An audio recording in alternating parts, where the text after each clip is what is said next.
जिसने गही आपा भाव मिटाए, तिसको दुख सपने नहीं, सुख में रहे समाए। बोल मेरे साथी गुरा की जय, बोल भई सब संतन की जय। पूरी परिपूरन पर ब्रह्मा भक्तों के रखवाले, दीन बंधु दीनानाथ, प्रातः स्मरणीय श्री परमहंस अवतार जी, श्री श्री 108 श्री स्वामी वैराग्यानंद जी महाराज जी, श्री तीसरी पातशाही जी के परम पुनीत श्री चरण कमलों में दासन दासों का श्रद्धा सहित कोटिन कोटिन दंडवत प्रणाम। बोलो जयकारा, बोल मेरे श्री गुरु महाराज की जय। प्रेमियों के अपने अपने विचार होते हैं, सत्संग जी अपना अपना अनोखा ही प्रेम होता है। कई प्रेमी भक्त श्री गुरु महाराज जी के दर्शन मात्र से निहाल हो जाते हैं, कई मधुर मुस्कान देख कर निहाल हो जाते हैं, और कई प्रवचनों से वचन सुनकर निहाल हो जाते हैं। तृतीय पातशाही जी जिस भाव के प्रेमी को देखते उसी रूप में उनका भाव पूरा कर देते। ऐसे ही भक्त बलराम जी के मन में श्री गुरु महाराज जी के चरण कमलों में उनकी सेवा करने की भावना दृढ़ रूप से घर कर चुकी थी। अपने रहबर महात्मा ध्यान सुखानंद जी के साथ सत्संग पर हर समय होते थे, और मन में विचार आया निजी सेवा की भावना और साथ साथ में उच्च संस्कार, और श्री गुरु महाराज जी की अपार कृपा की भी बहुत जरूरत थी। जैसे पुरुषार्थ और भाग्य दोनों में कोई भेद तो नहीं, पुरुषार्थ करने पर भाग्य अपने आप बन जाता है, पर कभी कभी भाग्य भी ऐसा शक्तिशाली बन जाता है कि किए हुए पुरुषार्थ का फल दिखाई नहीं देता। ऐसे ही भक्त बलराम जी की रुचि सत्संग में कम होती गई और मन में विचार और लगन तेज हो गई, और उस लगन ने मन को इतना बेचैन कर दिया। जैसे जैसे समय बीत रहा है वैसे वैसे श्री चरणों में पहुंचने की लगन तीव्र होती जा रही है। उनकी यह इच्छा थी कि मैं हर समय श्री पावन दर्शन करता रहूं। इस भावना ने उन्हें इस प्रेम की लहर में बहा दिया। उन्होंने गुरु महाराज जी के पावन चरण कमलों में एक विनय पत्रिका लिखी, और इतने प्रेम में मगन हो चुके थे कि उस पत्र को लेटर बॉक्स में डालने की बजाय नदी में डाल दिया, और उत्तर की इंतजार में दिन रात इंतजार करने लगे कि आज मेरे श्री गुरुदेव का पत्र आएगा, मुझे कृपा पत्र आएगा। और एक दिन उस भगत जी की हार्दिक पुकार श्री चरणों में पहुंच गई। इधर एक सेवक को आज्ञा फरमाई श्री गुरु महाराज जी ने कि भगत बलराम जी को एक पत्र लिखो कि वे शीघ्र ही श्री आनंदपुर में पहुंच जाए। जब उन्हें कृपा पत्र प्राप्त हुआ तो साथ संगत जी आप अनुभव कर सकते हैं कि उनकी खुशी का ठिकाना ना रहा, और वे जल्द से जल्द श्री आनंदपुर पहुंचे। श्री दर्शन करके गुरुदेव का आशीर्वाद प्राप्त किया और श्री आज्ञा के अनुसार श्री आनंदपुर में ही रहने लगे। उनके दिल में यह इच्छा प्रबल होती गई कि कब श्री सदगुरुदेव महाराज जी मुझे श्री चरणों की निजी सेवा का अवसर देंगे। एक दिन श्री दर्शन के लिए पुष्प लेकर साथ संगत जी गेट पर प्रेमियों के साथ जा बैठे। उन दिनों श्री गुरु महाराज जी कार में विराजमान होकर 4 बजे सैर के लिए जाया करते थे। उस दिन कुछ देरी हो गई। इंतजार करते करते भक्त बलराम जी ध्यान मगन हो गए। ध्यान में क्या देखा उसका वर्णन इस तरह है कि श्री सदगुरुदेव महाराज जी कार में विराजमान हैं, और मैंने साष्टांग दंडवत प्रणाम किया। प्रभु जी के आदेश से उठकर मैंने हाथ जोड़कर मस्तक झुकाया। श्री सद्गुरुदेव महाराज जी ने मेरी ओर कृपा दृष्टि करके आशीर्वाद दिया और फरमान किया, कैसे प्रेमी, क्या हाल है आपका?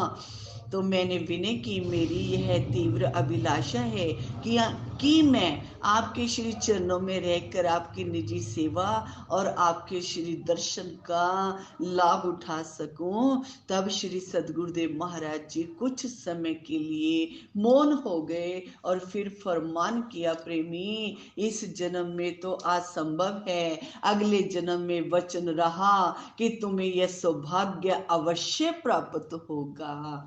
तो मैं वही रोने लगा। ये भगत जो ध्यान में गुरु महाराज जी से बातचीत हुई वो वर्णन कर रहे हैं। तो भगत जी कह रहे हैं कि मैं वहां रोने लगा कि स्वामी जी, आपके लिए कुछ भी कठिन नहीं है, आप कृपा करें, मैं आपसे केवल यही मांगता हूँ, मुझे और कुछ भी इच्छा नहीं है। श्री सद्गुरुदेव महाराज जी ने फरमाया कि इसके लिए तुम्हें कुर्बानी देनी पड़ेगी। और मैंने विनती की कि प्रभु, यह दास हर कुर्बानी के लिए तैयार है। श्री वचन हुए, केवल तुम्हें ही नहीं, हमें भी कुछ परिश्रम करना पड़ेगा। इतनी बात ध्यान अवस्था में हुई कि कार का हॉर्न बजा और सब प्रेमी होश में आ गए और अपने अपने हाथों में फूल लेकर खड़े हो गए। मैं भक्त बलराम भी उठा और श्री दर्शन करके पुष्प अर्पित किए। श्री सद्गुरुदेव महाराज जी ने मुस्कुरा कर आशीर्वाद दिया। श्री सद्गुरुदेव महाराज जी श्री प्रयागधाम पधारे। अन्य सेवकों के साथ भक्त बलराम जी भी वहां गए और वहां पर सेवा शुरू हो चुकी थी। भगत जी हित चित से सेवा करने लगे। जब बावली की सेवा हो रही थी तो बावली कुछ गहरी हो गई, तो एक दिन उनके दिल में आंतरिक प्रेरणा हुई कि अब कुर्बानी का समय आ गया है, तैयार हो जाओ। उसके ठीक 2 दिन बाद बावली की सेवा करते उनके सिर पर तेज धार का एक पत्थर आ गिरा, जिससे सिर में 3-4 इंच गहरा सासंग जी जख्म हो गया और भक्त जी वहीं मूर्छित होकर गिर पड़े। इससे कुछ समय पहले भक्त बलराम जी ने आपसी चर्चा में कहा कि मेरा विचार है कि मैं सेवा करते हुए शरीर छोड़ूं। सिर पर पत्थर लगने के बाद भक्त जनों ने देखा कि उनकी दशा अत्यंत शोचनीय है। देखने से ऐसा लगता है कि सिर के 2 भाग हो गए हैं। उनके बचने की कोई उम्मीद ना थी। सबने कहा कि देखो, अपने विचार के अनुसार ही इसका अंतिम समय आ गया। पर असली बात से सब अनभिज्ञ थे। कोई जानता नहीं था कि मालिक की क्या मौज है। पुणे के बड़े अस्पताल में उन्हें ले जाया गया। डॉक्टर ने पूरी जांच पड़ताल करके कहा कि इनका बचना बहुत कठिन है, हड्डियां चूर चूर हो गई हैं। सेवकों ने सब वृतांत श्री चरणों में विनय किया और श्री गुरु महाराज जी ने फरमाया, अस्पताल में भर्ती करके डॉक्टर से कहो कि अच्छी तरह से इलाज करो, सब ठीक हो जाएगा। इधर अपने प्रेमी भक्त के लिए श्री सद्गुरुदेव महाराज जी भी कुर्बानी दे रहे थे। श्री सद्गुरुदेव महाराज जी ने 3 दिन तक भोग नहीं लगाया, ना किसी से बातचीत की, अंदर ही अंदर अपने भक्त को नया जन्म देने की सोच रहे थे। वे अपने सेवक की भावनाओं को पूरी करने में मगन थे। अन्य सेवक यह देखकर कि बाहर से तो भक्त जी का शरीर कुछ गर्म था पर होश बिल्कुल नहीं था। इधर भगत जी अचेतन अवस्था में अंदर ही अंदर क्या देख रहे हैं कि धर्मराज के दरबार में पहुंच गए हैं। चित्रगुप्त उनका हिसाब किताब देख रहा है पर उसे उनका हिसाब किताब मिल नहीं रहा। इस दृश्य को देखकर भगत जी हैरान हुए और सद्गुरुदेव महाराज जी का स्मरण किया कि मैं कहां पर आ गया हूं। तभी एक दिव्य ज्योति सुनहरी सिंहासन पर प्रकट हुई।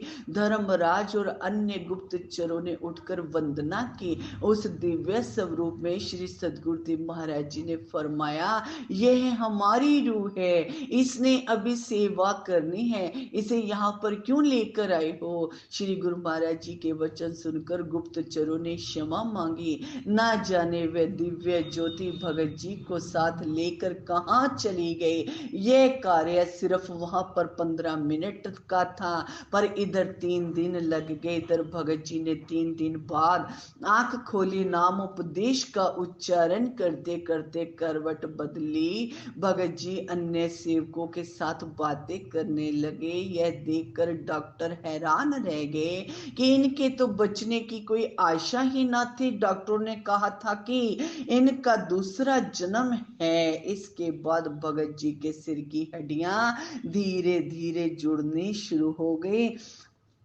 श्री चरण कमलों में जब सब वृतांत सुनाया गया तो श्री गुरु महाराज जी ने फरमाया, उसका हाल हमें रोज देते रहा करो। भक्त बलराम जी ने 5वें दिन पूरी घटना दूसरे सेवकों को सुनाई। सेवकों ने श्री चरणों में आके विनय की। श्री सदगुरुदेव महाराज जी मुस्कुरा कर फरमाने लगे, इसका सचमुच ही दूसरा जन्म है, पहला जन्म तो इसका समाप्त हो गया।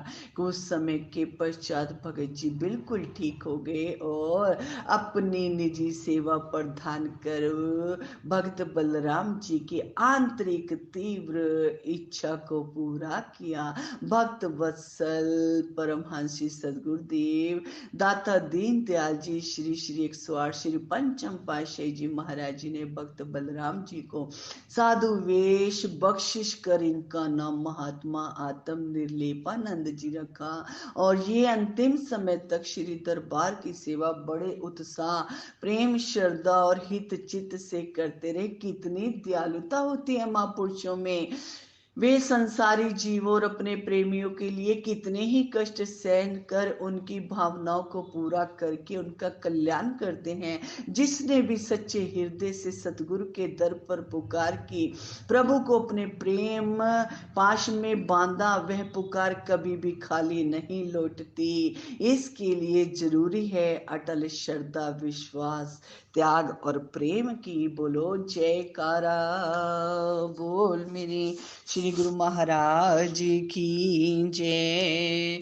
बोलो साचे दरबार की जय। बोलो श्री अनंतपुर वासी भगवान की जय।